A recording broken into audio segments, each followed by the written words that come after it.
At ngayon po, nawa ay atin pong i-ready na yung mga heart natin, i-ready ni Lord yung mga puso natin sa salita ng Diyos na atin pong pag-aaralan ngayon. At tinatawagan ko na po dito sa ating harapan ang lingkod ng Panginoon na gagamitin niya po ngayong araw na si Teacher Key. Palakpakan naman po natin si Lord. So ngayon, ang pag-aaralan natin ay matatagpuan sa pangalawang Korinto, chapter 5, verse 21. 2 Corinthians, chapter 5, verse 21. And ito ang base dito sa version na aking gagamitin. Ang sabi dito, "For our sake, He made Him to be sin." Sabihin niyo nga po, to be sin. Sin, as in kasalanan. Ayan.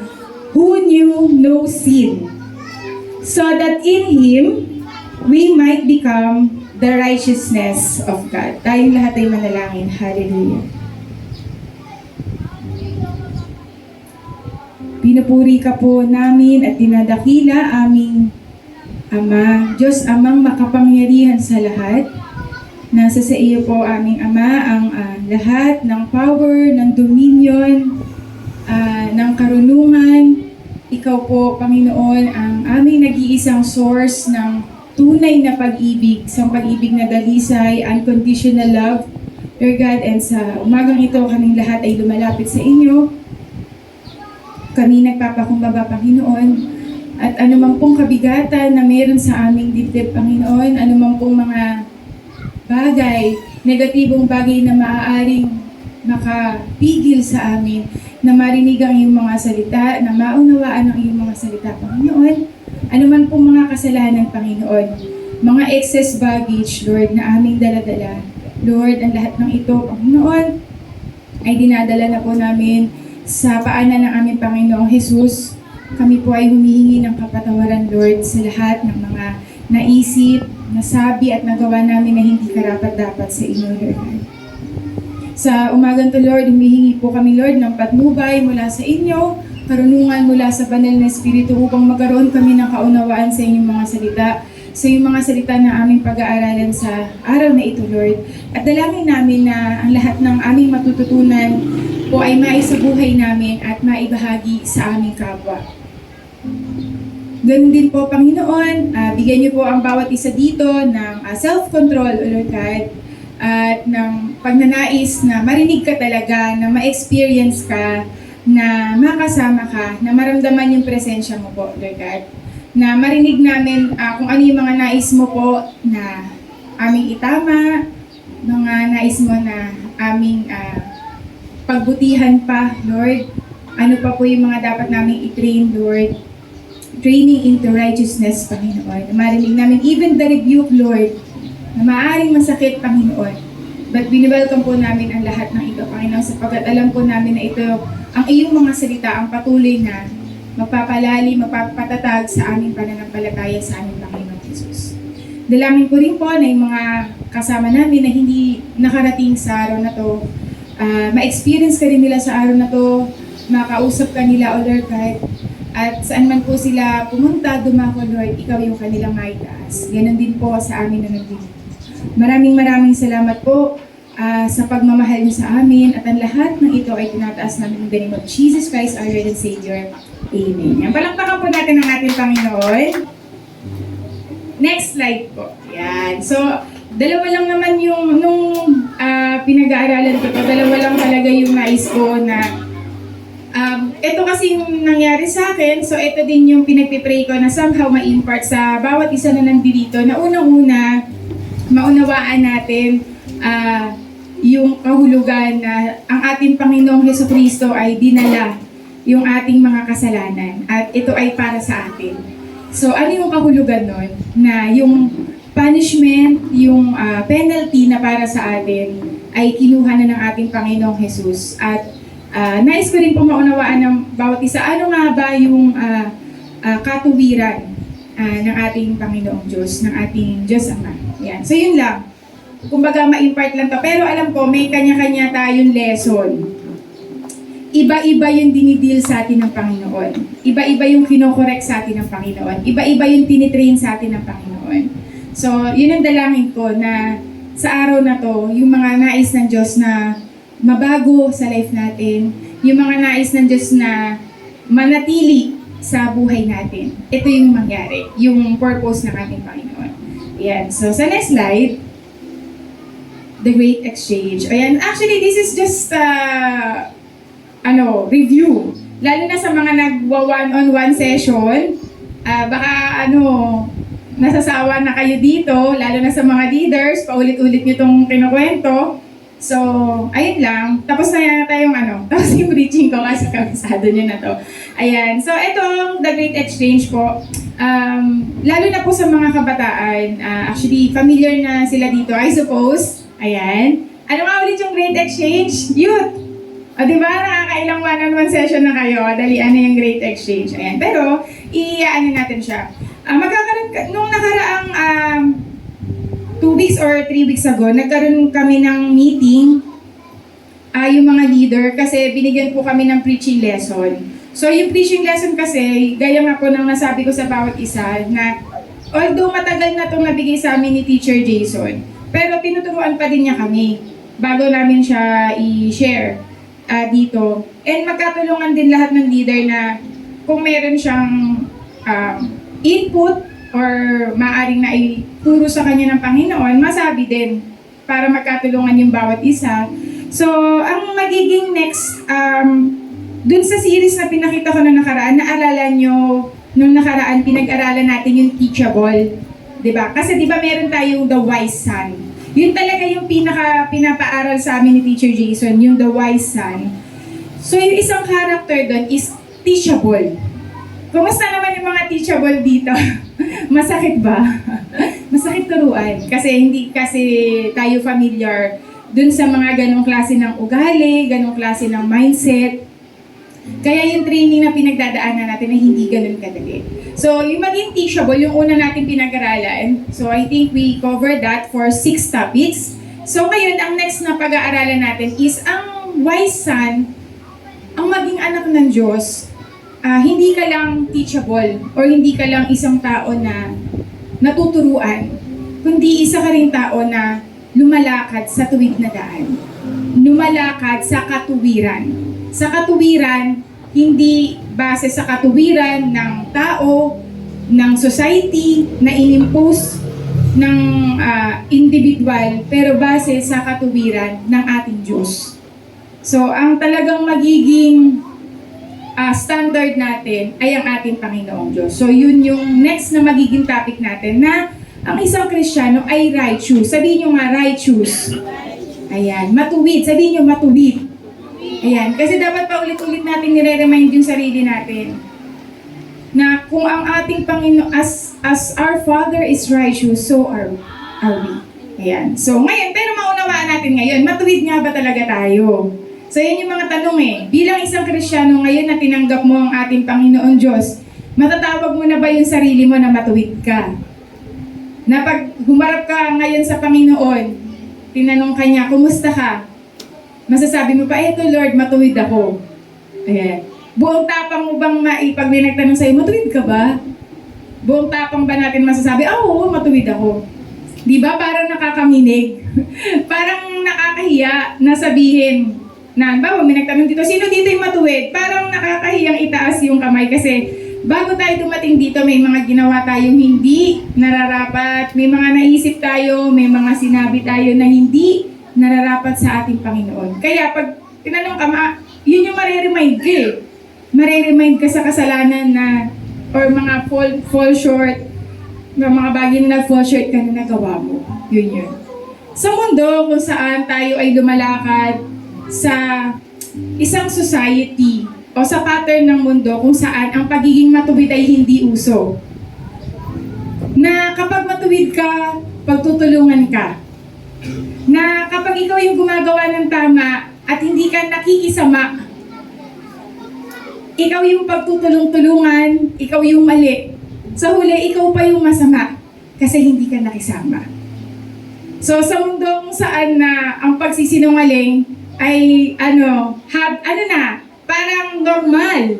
Sa mundo kung saan na ang pagsisinungaling ay normal na, paano tayo lalaban? Na ang ninanais natin ay laging magsabi ng tapat at totoo. Yes, maraming mga taong magagalit sa atin kasi sanay ang mga taong magtakipan, na sanay ang mga tao na ayun, na yung manloko, man-deceive, manlinlang. Tapos suddenly ikaw dadating ka doon, sasabihin mo, ay hindi, kailangan natin maging honest. Kailangan natin maging tapat. Ay, hindi, sasabihin mo lang naman ganito. Ang tawag dyan ay white lies. Dahil sa white lies mo, marami kang mga taong maisisave. At ngayon, pag hindi ka nagsabi, kapag nagsabi ka ng totoo, mapapahamak yung iba, ikaw yung mali. Sa dulo, ikaw yung mali. At minsan may mga bagay tayong ginagawa natin yun dahil nakikita natin na ito yung nakakabuti para sa kanila. Pero sa huli, ang makikita nila doon, ikaw yung madamot, ikaw yung hindi nakakaunawa, ikaw yung walang respeto, ikaw yung hindi marunong makisama. Hindi ako to. Ako to, hugot ko to. Walang agawan ng hugot. So, I think pare-parehas tayo ng sitwasyon. Kasi pare-parehas tayong anak ng Diyos. So, kaya masarap na nakaka-attend sa ganitong gawain. Kasi araw-araw, wala tayo, hindi natin kasama ang bawat isa. Hindi natin napapalakas yung bawat isa. Kunwari, kung magkasama lang kami ni Cindy, mapapagtanggol ko siya, mapapagtanggol niya ako. Pero hindi natin kasama ang bawat isa, tama. Pero kasama natin ang Diyos. Hindi man natin nakita that time na pinagtanggol ka niya. Di ba? Nung ang ating Panginoong Jesus sabi sa kanya, sige nga, kung anak ka ng Diyos, magtawag ka ng angel, ipagtanggol ka nila. Di ba? Bakit ka nandyan sa cross? Kung anak ka ng Diyos, kung totoong ang Diyos mo ay ang Diyos na humate sa Red Sea, na nagpapaulan ng apoy, pagawa mo yun ngayon sa Kanya kung talagang anak ka. Di ba ganun din yung sitwasyon natin ngayon? Na sige nga, kung talagang Kristiyano ka, kung meron kang Diyos, bakit mahirap ka? Bakit kulang ka sa ganito? Bakit wala ka ng ganito? Nakikita nila lahat ng mga kakulangan natin at ini-equal nila yun na wala tayong Diyos, na wala tayong Ama na nagmamahal sa atin. And gusto nila instant. Pero hindi ganun mag-work ang Diyos. Because God has His own timings. And as His child, we must be patient. We must be patient until the time that the Lord has assigned has fully come. So there are times na nung mga bata-bata pa ako, bata pa din naman ako, pero nung mga nasisimula ako sa work, there are times na dahil gumagawa ako ng tama, so hindi ako nakikisama sa mga team leaders, let's say, ganun naman sa call center, call center kasi yung ko. And even sa office work, hindi ako madalas, usually isa lang ang kaibigan ko, ganyan, sa isang team, isa lang sinasamahan ko. Kaya, naman kita, Bunso, yung sinasabi mo kanina, ang hirap makahanap ng set of friends na magdadala talaga sa isa tapa. And dahil doon, hindi ako close doon sa mga madalas gumagawa ng mga kalokohan, yung nag-cherry pick. Diba? Ganun sa call center, mamimili ka ng mga madadali. Hindi ganun yung ginagawa ko eh. Sumusunod ako sa rules. Na sabi, bawal daw mamili ng madaling topic na sasagutin. Kasi pag mga madadaling topic, madami yung output mo. Ganun sa call center eh. Ang binabayaran sa'yo, yung dami ng output mo. So ngayon, ang pinipili, hindi ako namimili. So dahil namimili sila, ang natitira sa akin, lahat ng mahihirap. So dahil doon, ako yung mababa yung CSAT, ako yung mababa ang score. So dahil sumusunod ako sa tama. So dahil din sa mga bagay na yun, hindi din ako close sa mga team leaders, madalas hindi ako yung sinasabi nila na i-promote. So sa madalit sabi, lumipas na yung career ko na hindi talaga ako napopromote dun sa position na gusto ko. Pero mabuti ang Diyos. Kasi kahit hindi nila ako pinromote ng mga taong to, ang Diyos, binigyan ako ng sarili kong negosyo. Diba? So ngayon, wala akong amo na kailangan ipiplease ko siya. Wala akong amo na kailangan, maganda yung naisip ko. Pero, wala akong amo na kailangan na parang sumipsip ako sa kanya, ganon, para tumaas, i-increase yung sahod ko. Kailangan ko lang i-please si God. Kasi ang mga customer galing sa Diyos. Ang pagkakataon, ang magandang weather galing sa Diyos. So wala akong ibang piniplease kundi ang Diyos. Pero ganun pa man, yung mga customer ko, love na love nila ako. Kasi nga, yung love ni Lord, yung joy ni Lord, yung generosity ni Lord, hindi ako natatakot mag-discount. Tama, Kayla? Dagdagan mo ng nata yan. Ganun. So ngayon napapamahal sila sa akin kasi hindi ako madamot na may-ari na bawat at kahit sa kanila, pag nagkamali sila, sasabihin ko, babayaran mo yan. 100 yan. Hindi. Sasabihin ko, nagkamali ka, kainin mo na. O, di ba? Tapos. So, what I'm telling is, even if the world has been unfair to me, and the world has been ginawan ako ng mga injustices. Yung walang hustisya. Naramdaman niyo na yun? Walang hustisya.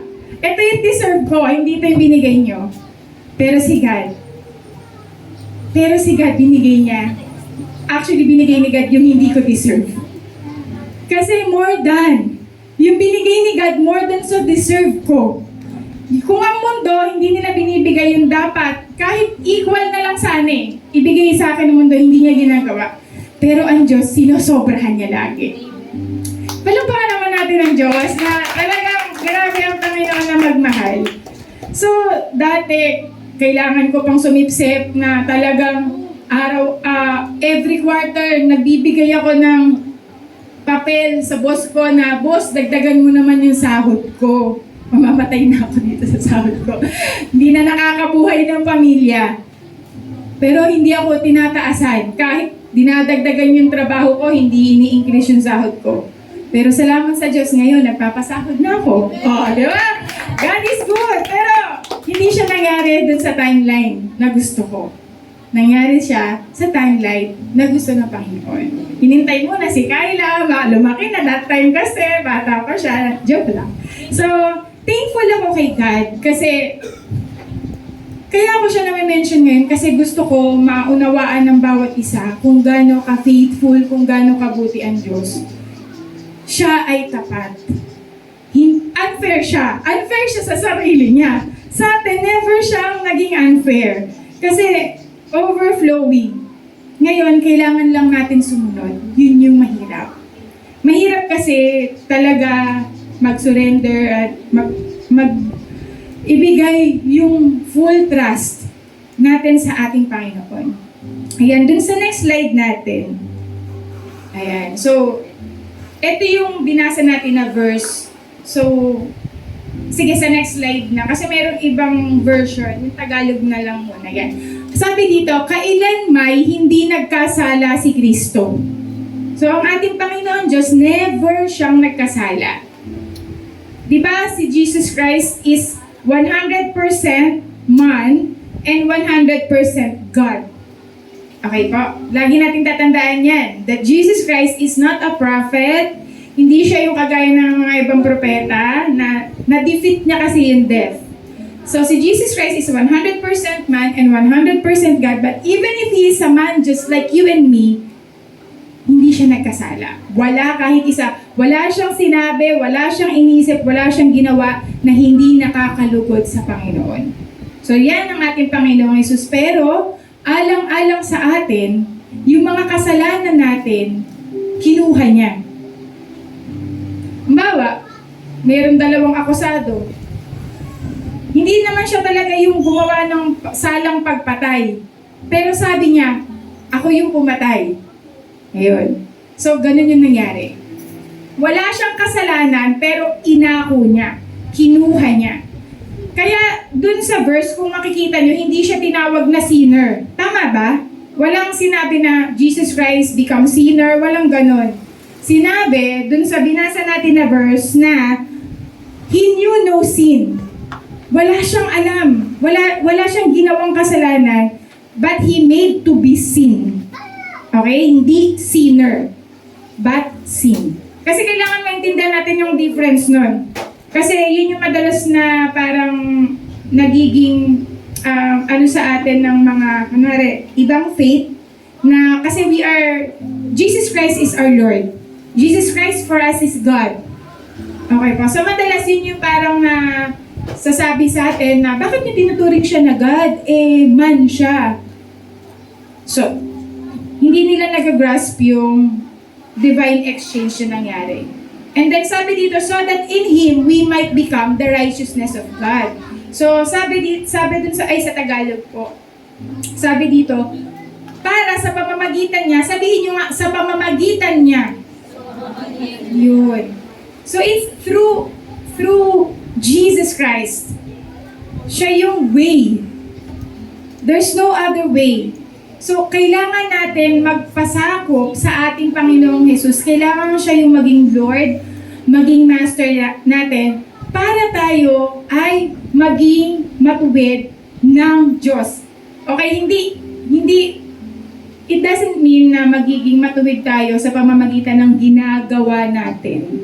Pero dahil sa faith or pananampalataya natin sa ating Panginoong Jesus, mag-overflow sa atin yung kanyang character, yung kanyang gift, magmamanifest yun sa life natin. That's why we will be able to do good.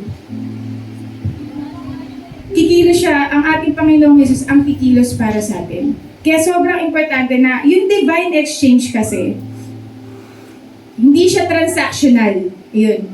Hindi siya yung based on transaction na okay, tinanggap mo si Lord Jesus Christ, o mag-exchange gift kayo ni Lord Jesus Christ. It is transformational. So, makikita mo na ang isang tao, ang totoong tao na tumanggap sa ating Panginoon Diyos bilang kanyang Lord and Savior, nagmamanifest yun sa life niya, nagkakaroon siya ng tinatawag nating transformation. Sabihin nyo nga po, transformation. Kaya pag hindi natatransform yung mindset natin, kaya nga di ba may tinatawag tayong repentance.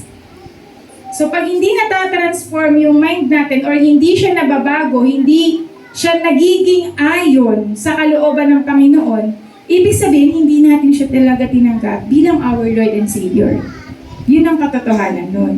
Na pag hindi nagre-reflect sa life natin yung sinasabi ng ating Panginoong Jesus, hindi talaga natin siya tinanggap bilang our Lord and Savior. Because Jesus Christ should be the master of all. Kasi kung some lang, partial disobedience is disobedience. So, ganun.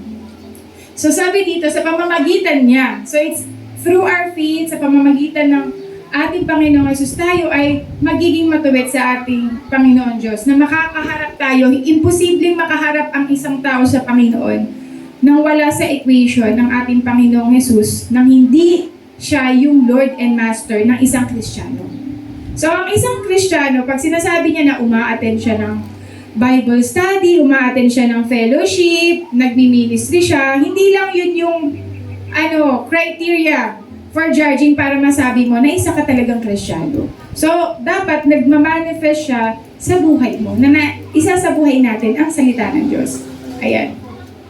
So, sa next slide natin, ito yung sa AMPC na version, sabi, for our sake, He made Christ virtually or for all practical purposes to be seen when you know sin, so that in and through Him, we might become endued with viewed as being in and examples of the righteousness of God.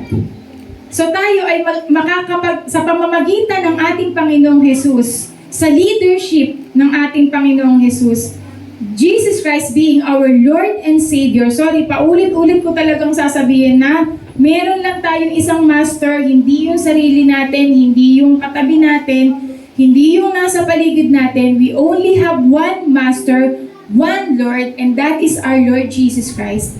And through Him, sa pamamagitan ng ating Panginoon, makakapag-set tayo ng example of how to be right with God. Ano ba yung, sa pamamagitan ng ating Panginoong Jesus, ano yung dapat nating gawin, ano yung acceptable, ano yung approve, ano yung tamang relationship sa ating Diyos. So yun, mangyayari yun kapag si Jesus Christ, kung meron tayong tamang relationship sa ating Panginoong Jesus. Kaya talagang I really hope and pray that you will start na magsiseryoso tayo sa pag-aaral ng salita ng Diyos. Ayan. So, sa next slide natin. So, ito. Naka-experience ka na ba makakuha ng exchange? Ayan, malapit na magpasko. Bigyan naman. So, ako lang, coffee, ganyan. So, sa mga gustong magbigay ng regalo, so, So, yan. Kape lang, mani. Yan, masaya na ako dyan. So, sabi dito, may naka-experience na daw ba kayo na nakakuha kayo ng exchange gift na hindi umabot sa expectation nyo? Yan, madalas siyang sa Monito-Monita, no? So, sabi, ang exchange gift daw, this is based on true story.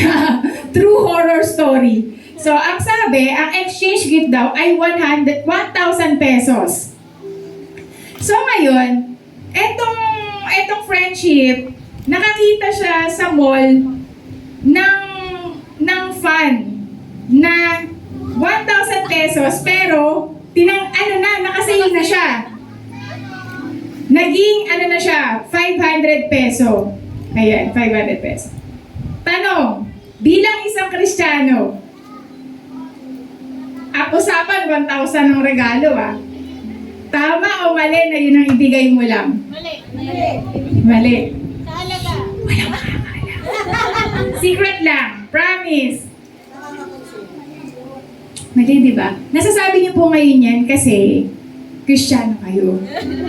Pero meron kasing naggagawa ng ganun at Kristiyano din siya. So yun, nakakalungkot no, syempre nakaka-disappoint kasi kumbaga, ano ba yan? Simpleng bagay. Ako ba naman, kapag mga exchange gift, kunwari 1,000, gagawin ko yung 2,000. Charot. So hindi, ibig ko po sabihin is, masaya po kasi ako kapag nagbibigay ako ng regalo. Hindi ko tinitignan yung gano'n, yung presyo. Mas tinitignan ko yung masasayahan siya.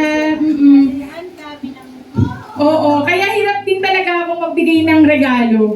Mas gusto ko na lang yung manlilibre ako, pagpapakain, ganun. Kasi para instant saya na lang. Kasi di po ako magaling talaga eh. Thankful ako sa mga sobrang generous dito. Actually, halos lahat dito sa church sobrang generous. Sobrang sweet nila, mahilig sila magbigay. Ayan, alam niyo na kung sino kayo. Thank you sa inyong lahat. Thank you. Ayan, sa mga binigay niyo sa akin. Halos lahat ng tinitignan ko dito. May na-receive na ako. Thank you so much. Arigatou gozaimasu. Kamsahamnida.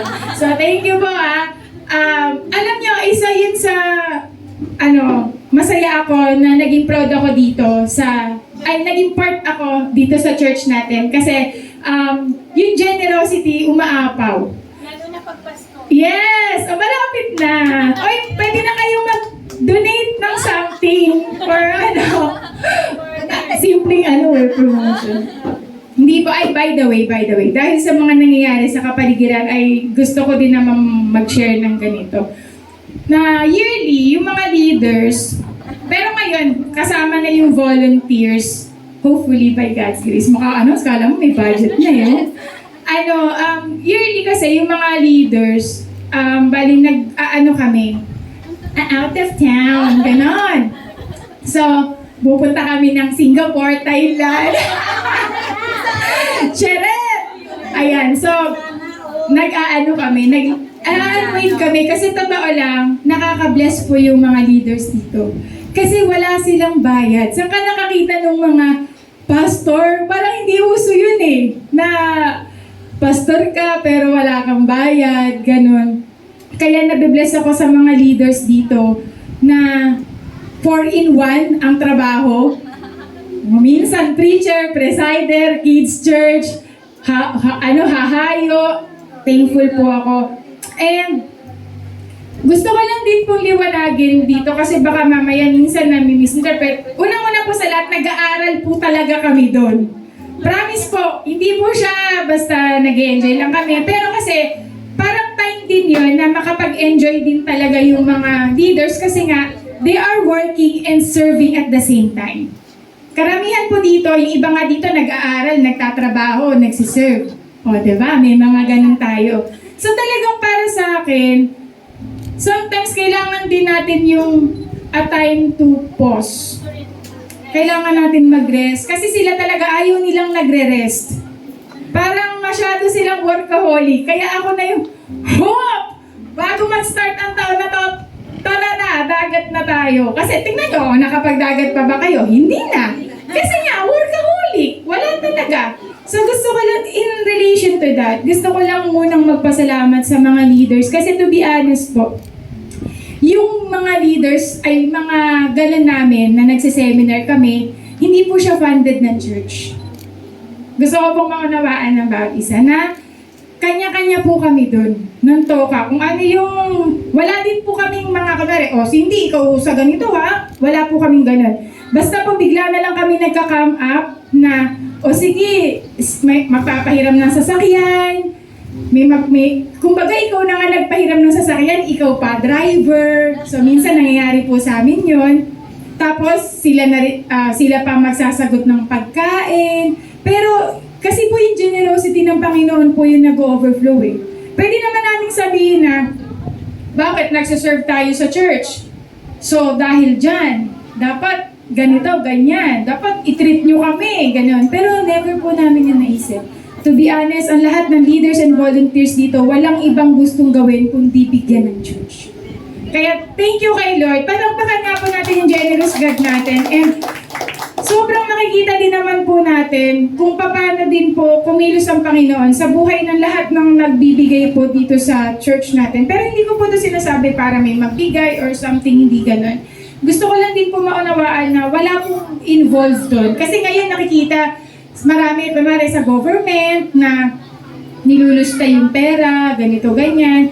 So, halimbawa sila Teacher Cindy tsaka Teacher Jason, kung nakapagpagawa sila ng bahay po, or sila Sis Jeng, nagkasasakyan, wala po yung kinalaman sa church or something. Walang wala. Natatawa yung mga yung mga naghahawak ng fan. Wala kaming alam. Pero thankful po ako na ganito po yung nagpapasalamat ako na sa ganitong pamilya ako nasama na talagang overflowing yung pagbibigay kasi ito yung gusto ng Diyos eh, na tayo ay maging mapagbigay, hindi tayo maging entitled. Yun yung nabibless ako eh, kunwari si Sis Joy, ang Santos family, nagpapagamit sila ng compound and anything, pero never siyang naging entitled. Never niya sinabi sa akin, never kong naramdaman si Kuya Bong, si Sis Joy, o yung buong pamilya nila, na dapat importante kami, dapat pasalamatan nyo kami. Hindi. Pag may mga activity, magbibigay pa yan ng budget, sila pa magpapasasakyan, si Kuya Bong pang magdadrive. Di ba? Arigato na lang talaga. So, thankful. Sobrang thankful. So, that's why here, isa to sa regalo ng Diyos. The spiritual family, the WCM family. Isa to, sa dami ng mga gift na nakuha ko mula sa Panginoon, etong spiritual family na to, yung isa sa pinagpapasalamat ko sa Diyos na binigay niya sa akin. So kasi, akala kasi ng mga tao, yung salvation, ganun lang siya. Pero hindi. Hindi siya yung tipo ng, okay, tinanggap mo si Lord Jesus Christ as your Lord and Savior, ligtas ka na. Ayun na yun. Hindi eh. Iaabot ng Diyos sa pagsunod mo sa Kanya, the Lord will make sure that He will complete you. Christ is enough for me. That you will be fully satisfied. Sabi ko nga, nung araw, palagi ako nagko-compare, palagi ako naiinggit. Bakit siya? May ganito na. Bakit ako wala pa? Ano yung kulang ko? Para hindi ako umabot sa criteria mo, Lord, na bakit siya biniles mo ng ganito, ba't ako hindi? I always ask that before. Pero ngayon, hindi na. Suddenly, biglang hindi na ako naiinggit. Tapos inisip ko, ano yung dahilan? Bakit ako hindi naiinggit? Ba't ako hindi na nagko-compare? And I realized, kasi satisfied na ako kay God. Parang sigat pa lang, Lord, maramdaman ko lang yung presence mo. Higit pa yung nakapag-travel ako sa Japan or Korea. Kahit na dyan lang kami sa Bataan, Lord, para na akong nag-Maldives. Hindi, tama. Tingnan niyo na lang yung pictures namin. Aura akong aura. Parang Maldives. Kala mong nagbayad ng 30K per person eh. So, kasi nga iba yung presensya ng God. Marami nagtatanong, ba't daw tayo maganda? Nagpapabelo ka ba? Hindi. Sikat lang talaga. Bakit daw mukhang bata? Bakit hindi na lumagpas ng 30, 40? Si God lang talaga. So kung gusto niyong bumata, gusto niyong sumaya, sumunod kayo sa Diyos. Tama ba? Palakpakan natin si God. Kasi sobra. Pag dumating ka na sa ganung point na hindi ka na nagko-compare, hindi ka na nagre-reklamo, ibig sabihin, satisfied ka na sa Kanya. So yun yung gusto natin na ma-experience ng bawat tao. Na sila man masatisfied. Nakita niyo yung mga binabalita ngayon? Bilyon-bilyon, pero gusto pang kumuha ulit? Yung iba, naiinggit. May luxury bag sila, may jet sila, may ganito silang mamansyon. Di ako naiinggit. Kasi may bilyon ka na, naiinggit ka pa. May bilyon ka na, greedy ka pa. May bilyon ka na, naghahangad ka pa. Ibig sabihin, kahit gano'ng karaming makuha mo, may heart issue ka. Kahit gano'ng karaming makuha mo, hindi ka masasatisfy. Dahil ang katotohanan, hindi pera ang makakasatisfy sa puso ng isang tao. Christ is enough. Sabi ko nga kanina, ayoko na mag-preach kasi inuha na eh. So, yun. Ayan pa. Sa next slide po natin. Ito, sa The Great Exchange. Ayan, next slide po. How does it, kasi, ang unang verse doon, di ba? For our sake. Sabihin nyo nga, our sake. Sabihin mo, for my sake. Isipin mo, para sa'yo. Walang ibang inisip ang Diyos kundi ikaw. It's for your sake. Ginawa niya yun. So, totoo lang, ano ba yung mapapala ni Lord? Kaya nga kanina nakakaiyak talaga yung kante. Alam mo, praise the Lord sa paggamit sa music team natin. Diyos ko, sabi ko, Lord, baka hindi na ako makapag-preach. Kasi iyak na ako. Tapos nahihiya ako dun sa gilid na baka sabihin nila, ala, si DJ, iyak na iyak. Kasi totoo talaga, yung sobrang faithful ni Lord, yung goodness niya, ibang level. Tapos di ba sabi dun sa isang kanta, ano pa daw ba yung mahahandog natin? Nakakahiya nga ihandog tong buhay na to, Lord eh. Di ba? Lord, nahiya na nga ako sa totoo lang, kung wala ang Diyos, nakakahiyang.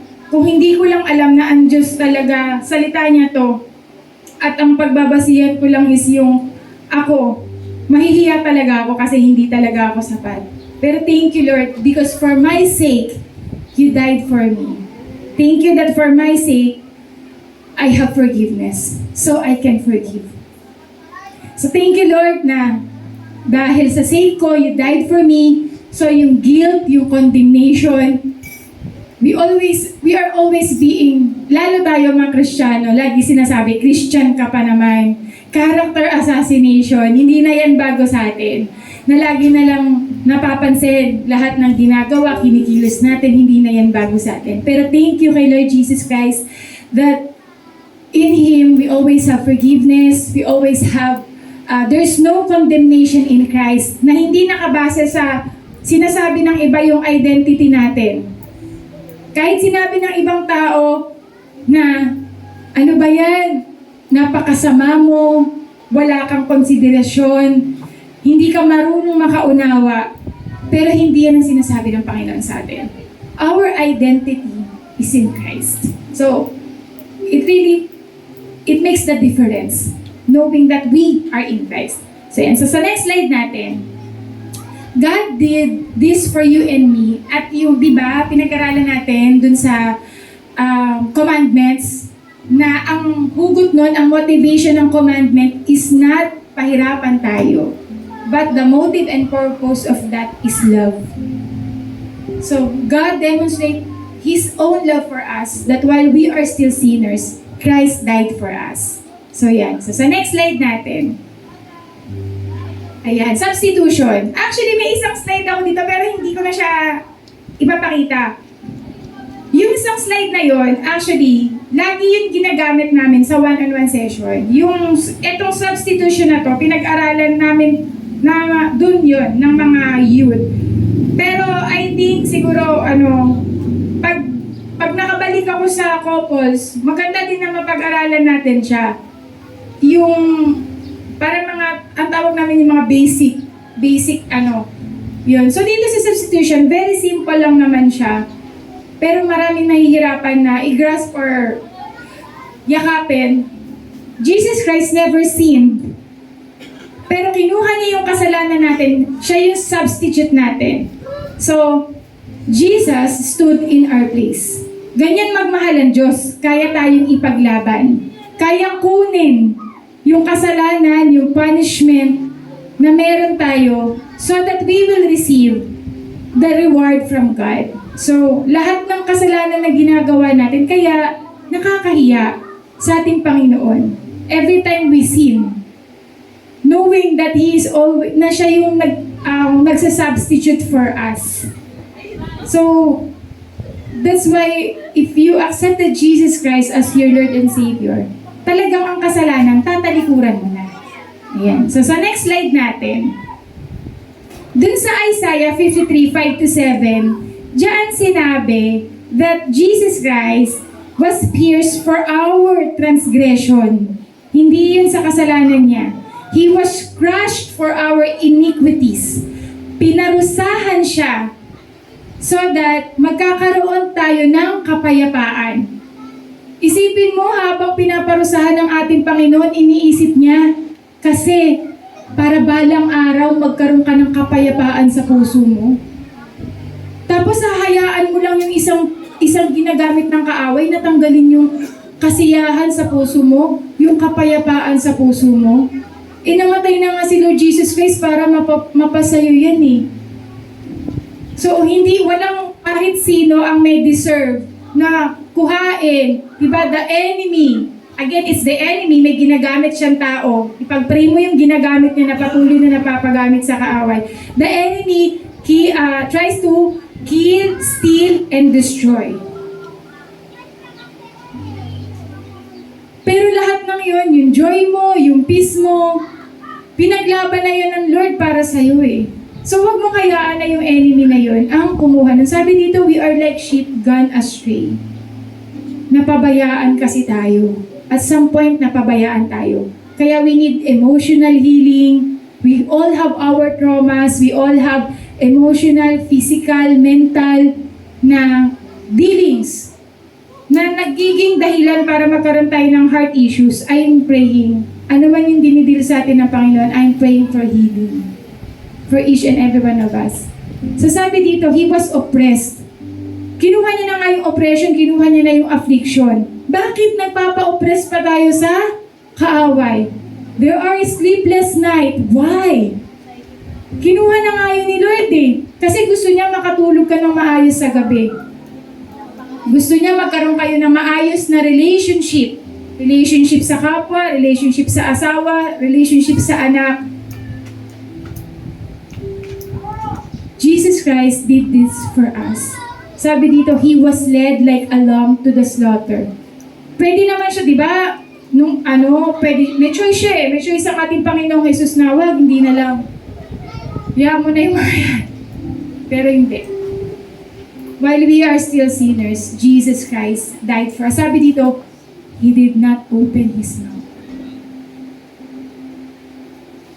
So next slide natin. Why did Jesus have to become sin for us to be forgiven? Kasi ito yung una-una natin kailangang maunawaan din po. Nobody, walang kahit sino sa atin, yung asawa mo, yung kapatid mo, kahit sinong matataas na tao, kahit sinong matalinong tao, kahit sino, we can never attain our own righteousness with our own effort or ability. We need Jesus Christ. We need Jesus Christ so that we can become righteousness of God. So we need to introduce Jesus Christ.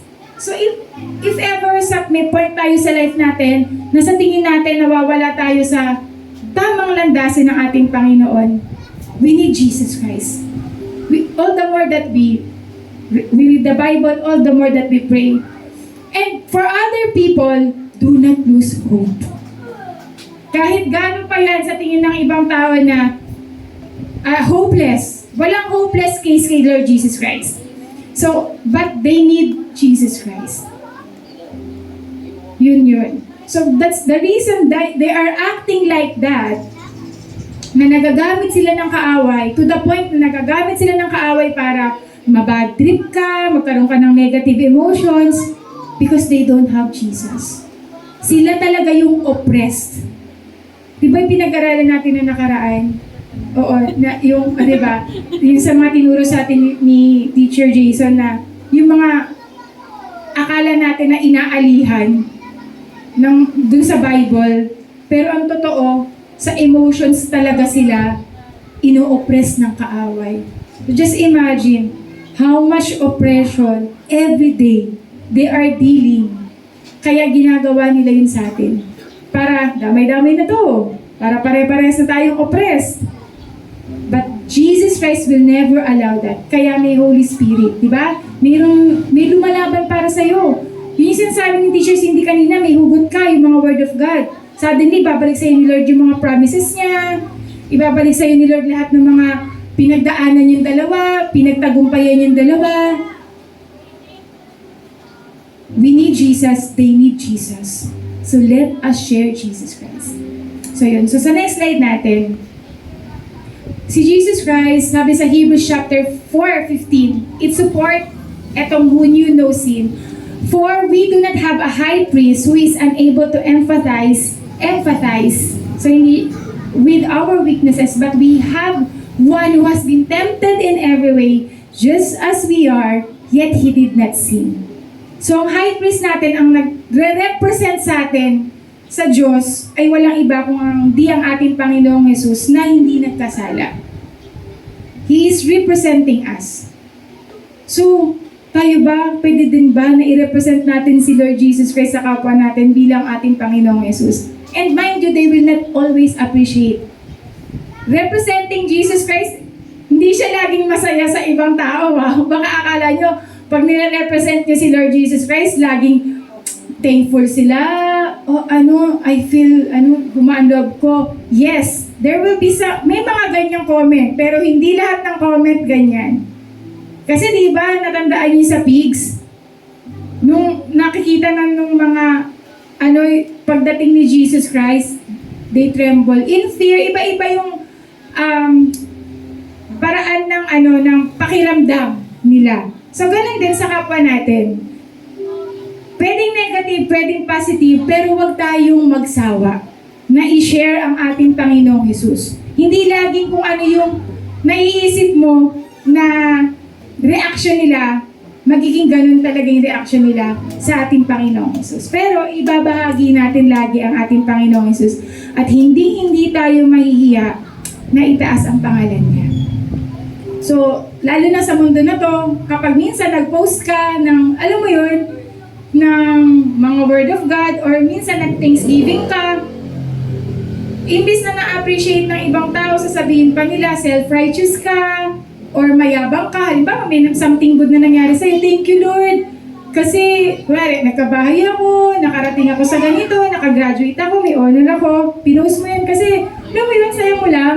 Tapos, may magsasabi sa'yo, ang yabang mo, edi ikaw na yung blessed, edi ikaw na yung anak ng Diyos. Diba? Iba-iba. Iba-iba yung pwede nilang reaction. Pero ang Diyos ay kikilos at kumikilos. Kaya diretso lang tayo sa pagpapapuri sa ating Panginoon. So, hindi lang sa Facebook, even sa ginagawa natin sa pang-araw-araw.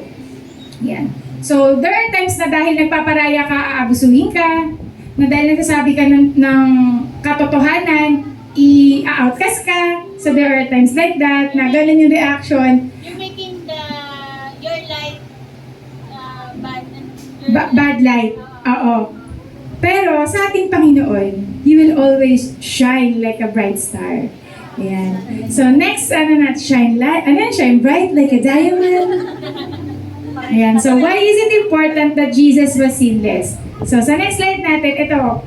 Again, lagi ko sinasabi, Jesus Christ was sinless. Okay? Sinless. Sabi nyo nga po, sinless.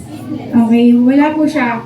Ito pinag-aralan na natin to, gumamit pa ng science si Teacher Jason dito yung sa dugo, yung sa ina, yung sa womb, sana naman po, balikan nyo, ang ganda nun. Lahat ng mga nakakinig nun, nakanganga. Tapos paglabas nakalimutan na yun. No? Hindi, ang ganda nun, ang ganda nun. Ang ganda nung ni Teacher Jason. Pero, na lang to, summarization. Yan, so, again, only sinless substitute could bear our sin sinful life. So si Jesus Christ, since hindi siya nagkasala, dahil si God is a God of justice, nasa substitution to, pinag-aralan na natin yan. Because God is a God of justice, hindi pwedeng walang maparusahan. Kasi pag walang naparusahan, hindi na God of justice si God. So, kailangan merong maparusahan, and ang pwede lang makapag-substitute sa atin is sinless. And sino yung sinless? Meron ba tayong kapitbahay na hindi nagkasala? Meron sa Bible, binanggit, sabi niya, hindi daw, wala raw siyang ginawang kasalanan. Sinunod raw niya lahat ng commandments. Pero nung sinabi ni Lord, sige nga, ibenta mo lahat ng kayamanan mo at ipamigay mo sa mahihirap, pero hindi niya nagawa. Diba? Minsan kasi, pag tinignan mo yung isang tao, parang wala nang ginagawang kasalanan. Pero alam ng Diyos ang lahat ng motibo ng puso natin. Alam ng Diyos ang lahat ng nasa puso natin. The Bible said, "For all have sinned and fall short of the glory of God. No one is qualified." But here, Jesus Christ being the sinless 100% man and 100% God, He is the perfect sacrifice. So sa next slide natin, yan, sa Exodus chapter 12 verse 5, "The animals you choose must be year-old males without defect, and you may take them from the sheep or the goats." So yung rules nung araw, kumbaga sinisimbolize nga yung mangyayari na ang tinatanggap lang ni God is spotless, blameless, perfect. Sabihin nyo nga perfect. So walang perfect dito. Sa realidad ng mundo, walang katanggap-tanggap. Kaya thank you sa ating Panginoong Jesus. So sa next slide natin, but, with the precious blood of Christ, a lamb without blemish or defect, only Jesus Christ. Finally, meron ang pwedeng mag-substitute para sa atin. Na yung kasalanan natin, maparusahan ng isang walang kasalanan. And that is our Lord Jesus Christ. So sa next slide natin, His sinless proves His divinity. Diba? Yun nga, 100% man and 100% God ang ating Panginoong Jesus. So, kung si Jesus Christ ay sinful, wala na. Baliwala yung divine exchange. Pero Jesus Christ, as the Bible said, is 100% God, and therefore, wala siyang sin kahit isa. Yan. So, sa next slide natin. Because Jesus Christ never sinned, His sacrifice is perfect. Complete. Sabihin nyo nga, perfect. Complete. And once for all. So, ibig sabihin, kapag Semana Santa, hindi na natin kailangan magpadakip. Hindi na natin kailangan magpapako sa krus, magpakahirap. And even for us, diniscuss natin to sa Beatitudes. Diba? Kung saan throwback ba to? Sa Beatitudes, pinag-aralan natin dati na, and so, actually maraming beses na natin pinag-aralan yun, na perfect na, there are times that parang sinasabi sa atin na kailangan maging mahirap ka, magsakripisyo ka, magdusa ka, ganun. Ganun yung mga parang gusto.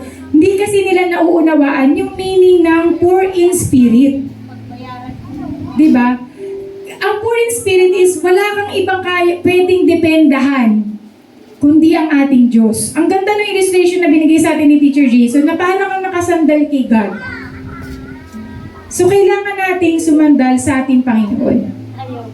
So, sa next slide natin, so I really hope that we will be, lahat na pinag-aaral natin ngayon, ito yung panghahawakan natin para tayo ay mas mamuhay sa katuwiran.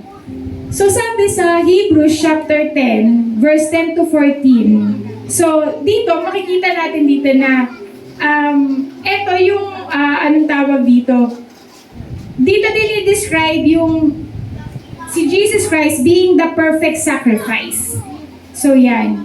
So, and by that will, we have been made holy through the sacrifice of the body of Jesus Christ once for all. So, day after day, priest stands, and ito kasi yung process, yung kanina natandaan, yung tinignan natin sa Exodus. Ito yung process na yun. So, dito, dati sila, lagi silang nagsasacrifice. Lagi silang nag-aalay kasi kailangan lagi silang makover ng blood nung sinasacrifice nila.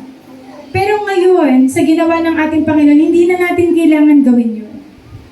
Ang kailangan lang natin gawin, by faith, Jesus Christ should be our Lord and Savior. Our Lord, our Master. So sa lahat ng ginagawa natin, siya yung kinoconsult natin. Siya yung gumagabay sa atin. Siya yung nagdadirect sa atin. Yun yung pagiging isa. Diba kanina binanggit? In Christ. So now we are one in Christ. We are crucified in Christ. With Christ. So, ibig sabihin, now, wala ka talagang we don't need to become people pleaser anymore. We just need to please our God. We only have one Master, one Lord, and that is our Lord Jesus Christ. And so sa next slide natin, ayan, so that in Him, ayan, yung in Him, hindi yan pwedeng mawala. Kasi minsan akala mo, tinanggap mo na si Lord Jesus Christ, pero sino yung nakaupo sa trono? Ikaw pa din. Ikaw ang nagde-decide sa finances mo, sa resources mo. Pero ang totoong may-ari niyan, ang totoong owner ng lahat ng meron tayo, si God. Manager ka lang. We are just manager. End of day, kailangan mong isulit yan sa totoong may-ari. So we are justified through faith. Sabihin nyo nga, through faith. Dahil sa pananampalataya natin sa ating Panginoon, kaya tayo na-declare na righteous. Kaya tayo tinawag na righteousness of God. Hindi yun dahil sa ginawa natin, hindi yun dahil sa mabait tayo and everything, no. It is by faith. Through faith, believers are declared righteous. So it's not about us, our goodness, it is the goodness of God. It is the grace of God, it is the mercy of God. So, walang makakayabang sa atin na, Lord, dapat ako may pinakamalaking bahay kasi ako yung may pinakamaraming ginawa sa church. Kasi at the end of the day, lahat ng ginagawa mo, sinusunod mo lang ang sinasabi ng Diyos. So, ang ginagamit mo is yung mga resources galing sa Diyos. So, if you have been a good manager, naging good steward ka, doon mo makikita yung presence ng ating Panginoon. Sabi, tara, dito ka sa presence ko. So, wala sa atin. Wala dito. Kaya, kunwari dito sa church, sasabihin ko, ay, dapat dito may pinakamalaking bigay. Kala mo may bigay. Dapat dito may pinakamalaking bigayan, si Teacher Jason, si Teacher Cindy, kasi sila yung mas maraming ginagawa. Walang ganon. Walang mga ganito. And dito, dapat dito ang pinaka-special. Lahat. May pakotse. Oo, ganyan. May pakotse. Dapat dito, pag may kainan, dapat yung mga leaders ang una yung pinapakain. Kasi leaders yan eh. Walang ganung pakiramdam dito. Ganun dapat yung culture natin. So, wala tayo, hindi po mas mayaman siya o mas mabait, ganun, hindi. Walang ganun. So, dahil ang totoo, wala tayong pagmamayari. Di ba? Ano nga daw yung ihahandog natin? Galing din kay Lord yun. So, even our righteousness, you able to do that because of God. God gave you the resources. God, even the initiative, the heart. God gave you the gift. God gave you the power to do that because may purpose siya. So, wala akong makikredit sa atin. So, wala tayong pwedeng iyabang na, ay naku, alis na nga ako dyan. Puro na lang ako, puro na lang pero wala naman nagpapasalamat sa akin. Hindi yan, pag ikaw pinasalamatan, nonsense lahat ng ginawa mo. Kasi kailangan, sino ang mapasalamatan sa lahat ng ginawa mo? Si God. So, pag tumulong ka, pag may ginawa ka, in the name of God, diba, ginawa mo yan for God, through God, in God, tas ikaw ang napasalamatan, wala yun. Hindi mo nagawa yung pinapagawa sa ni God. Kasi dapat ang ma-honor yung owner, yung may-ari, yung king. And that is our Lord Jesus Christ. So siya yung dapat na mataas sa lahat ng pagkakataon. Ayan. Kaya nakakalungkot kapag gagawa tayo ng hindi tama. Na Kristiyano ka, okay lang na pagtulong-tulungan ka, sabi ni Peter, kung gumagawa ka ng good, tapos, ma-oppress ka, dahil sa paggawa mo ng tama, okay lang yun. Pero yung nakakalungkot, yung Kristiyano ka, tapos mahuhuli ka, na hindi ka gumagawa ng tama. Yun ang masakit. Na Kristiyano ka pa naman, sinungaling ka. Kristiyano ka pa naman, magnanakaw ka. Kristiyano ka pa naman, malalaswa pinapanood mo. Yun ang nakakalungkot. Yung pag hindi tayo gumawa ng nararapat sa Panginoon kasi hindi mo talaga siya na-represent. Pero kung nare-represent mo siya, ginagawa mo yung pinapagawa niya sa'yo at may nasasabi yung ibang tao, ipagpasa Diyos na lang natin. So sa next slide natin, ito, so that in Him we might become the righteousness of God. Sabi sa Philippians 3:9, and be found in Him, not having a righteousness of my own that comes from the law, but that which is through faith in Christ. Yun yung kanina ko pa binabanggit na through faith. Paano ba nag-increase ang faith ng isang tao, by the way? By hearing and hearing the Word of God. Gusto ba nating mag-increase yung faith natin? So I really hope that, sana wag na nating patapusin tong taon na to na hindi natin siniseryoso yung pagbabasa natin ng salita ng Diyos at pag-share at pagsasabuhay nito. Ayan. So sa next slide natin, how does knowing you are the righteousness of God change how you see yourself? So ngayon, na nauunawaan mo na it is not because of you, it is because of Jesus Christ. And what Jesus Christ did for each and every one of us. Kasi yan na yung magiging series natin Yung righteousness. Paano nga ba lumakad sa katuwiran? Kasi kahit sa maliliit na bagay, dapat lakaran mo yung katuwiran na yun. Sa mga estudyante, yung kopyahan, paglakad ba yan sa katuwiran? Yan. Yung hindi pagrespeto sa mga matatanda, paglakad ba yun sa katuwiran? Pagsisinungaling? Ano ba yung mas medyo maano sa pagsisinungaling? Merong pagtatakip butas? So, yun ba ay nararapat? Panonood ng mga malalaswa, yun ba yung nararapat? Diba? Pagiging magalgalitin, pagiging mainggitin, yun ba ay paglakad sa katuwiran? So, sa mga susunod na araw, ito yung mga pag-aaralan natin. So, I hope and pray na ang bawat isa sa atin ay ma-encourage kung paano lumakad sa katuwiran ng ating Panginoon. So, sa tayong lahat po ay tumayo, malapakan muna natin ang ating Panginoon kasi kung hindi dahil sa Panginoon, hindi natin malalakaran ng matuwid yung buhay na meron tayo. Let us pray. Heavenly Father, we would like to thank you. We wanted to honor you, Panginoon. Salamat po, Lord, na we know na sa kalagayan namin ay wala kaming kakayahan para mabuhay ng matuwid, Panginoon. Pero salamat that you have given us your only Son, Father God, so that in Him, Lord, that once we have accepted Jesus Christ, our Lord and Savior, once we experience Him, Father God, our lives will be transformed, that we will be able to say no to sin, that we will be able to turn back, Panginoon, from all kinds of sin na nagpapahirap sa aming buhay. Lord, sa aming pag-uwi, dalangin ko po na lahat ng mga natutunan namin, Lord God, lahat ng sinabi mo po sa iyong mga salita, I pray na maisabuhay namin at maibahagi namin sa aming kapwa. Para sila man po ay ma-experience yung tunay ng pagmamahal na nanggagaling sa iyo, yung peace, yung joy na nanggagaling sa iyo, maranasan nila kung gaano kasarap sa iyong presensya.